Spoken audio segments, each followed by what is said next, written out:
I've always wondered how exactly to navigate TSA's do's and don'ts list. The official TSA website has lists that go on for miles and miles. And if you're anything like me, you've probably dozed off quite a few times while going through them. Well, that's about to change.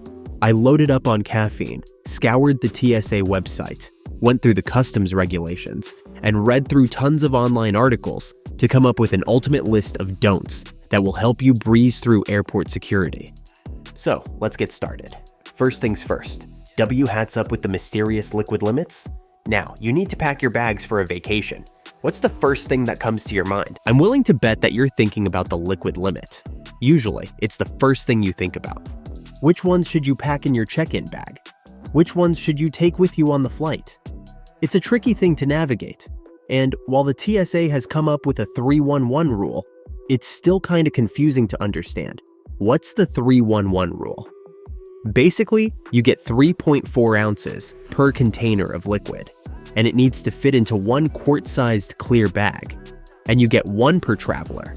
Now, if your liquids fall within that 311 parameter, you should be good to go for packing it in your carry-on. If it's bigger than that, it's going to get stopped by security. That's simple enough, but it doesn't answer all the questions. What if the liquid that is left in the container is less than 3.4 ounces, but the container is bigger? Is it still okay to bring it? The answer is no. TSA will be going off of whatever the container says on the label. You should also avoid packing liquid foods in your carry-ons. Now, what are liquid foods? One example would be honey, which has a gel-like consistency. It's a no-go for TSA security and will be taken away. Peanut butter is also a big no-no, and if you're planning on eating some PB and J on the plane, that won't work out well for you. Next up, the powder problem. This might come as a shock to you, but packing powder in your carry-on isn't going to go down smoothly for you either. Technically, these are different from liquids or liquid foods and are completely legal to bring through security. But if you do bring them, then you should be prepared to spend some extra time at the security check. Anything more than 12 ounces is going to be put through extra screening and testing. So it's best to avoid the hassle altogether and just keep them in your check-in bag. Now, if you're someone like me and you like to pack light and only take carry-on bags with you, then here's how you solve the powder problem. Bring them in a small, clearly labeled bottle so that security knows what they're looking at. Moving on. Reading on a flight might not be so relaxing. Who doesn't like reading on a plane? I think it is the best time to read because you're not distracted and have nothing better to do. But bringing a book on a plane isn't always so easy. Certain foods, powders, and other materials obstruct clear images on the machine. So TSA recommends packing those things in a check-in bag instead of trying to carry them on. Books are usually one of these problematic materials, especially if it's an unabridged version of Stephen King's IT, or even Wuthering Heights by Emily Bronte. If you find yourself in the TSA line with a book like this, then better be prepared for some extra screening. Thicker books are sometimes so dense that officers have to visually inspect them and open them up to make sure that you're not concealing anything inside. One way I try to avoid this issue is by loading up on ebooks. Kindles work well too, especially if the alternative is a thick, hardcover book. Next up, weapons. This one is obvious, and it might even seem a little funny. But you'd be surprised to know how many stories I've read of people accidentally carrying a weapon with them. Guns, swords, and big knives. All of these big-ticket items are pretty easy to avoid. However, the real problem emerges when it comes to the smaller things that are used in everyday life. For example, let's say that you're coming directly from a camping trip. When packing your bag, you just quickly shove everything in your carry-on. Sleeping bag, check. Tent, check. Pocket knife? Wait a minute, that shouldn't be anywhere near your carry-on bag. This might be an innocent mistake, but the TSA doesn't know that. So it's best to thoroughly self-screen your bags before heading to the airport. Other things you want to avoid packing in your carry-on luggage are tools and household items. These are very similar to weapons. So they may seem kind of obvious, but it's a mistake that anyone can make.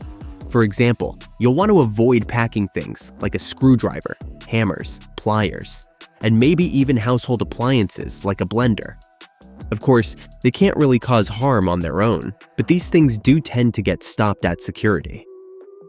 Moving on, certain sports equipment might not sit right with the TSA. The next thing you'll want to avoid packing in your carry-on luggage is sports equipment, at least specific sports equipment that will cause problems. Of course, not everything is going to be stopped, but things like golf clubs, hockey sticks, ski poles, and really anything that's not going to fit in your carry-on bag and/or could be used as a weapon should be put in your checked baggage. Now, all of these things may seem obvious, but they can be easily forgotten if you're just not thinking about the logistics of travel. So just make sure that whenever you're packing just a carry-on bag, think about the process of going through security. Your main aim should be to keep the process as simple and hassle-free as possible. If you think your sports equipment is only going to make that process longer, it's best just to check it. Next up, it's best to have a spark-free flight. The next thing you're going to want to avoid packing in your carry-on luggage is flammables. Now, this is a very broad term, so if you're confused about whether the thing you plan to bring falls under flammables, you should look it up. But some examples are things like a lighter, anything with gas, and certain batteries. Basically, anything that can start a fire is going to get stopped at security, and you shouldn't put it in your carry-on luggage. There have been wild stories of people bringing fireworks, fuel, and even models of explosive devices in their carry-on bags. And while these might end up being fun stories that you share at the dinner table a few years later, just remember that it's best to avoid such situations as they can go very wrong. Moving on, aerosols are a big no. Aerosols are generally very safe, and cosmetic aerosols are okay to bring on a plane. However, they do have compressed gas, which can become explosive when it comes to air travel. Aerosols are also typically highly flammable. Now, that's a deadly combination of weapons and fire that you want to avoid.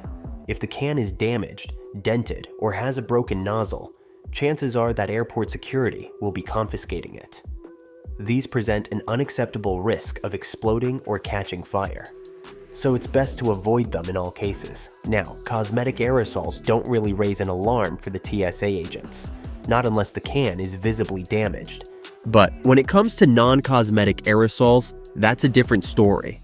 If you carry an aerosol that isn't considered a cosmetic or toiletry item, it will not be allowed to fly. This includes spray paints, mechanical spray lubricants, and aerosol cooking oil. Another thing to remember is that aerosols also need to adhere to the same carry-on luggage restrictions as other liquids. So if it's more than 3.4 ounces, it's better just to leave it. Moving on. You might want to find another way to distract your children, because some children's toys are a big no. Having cranky children on board is a parent's worst nightmare.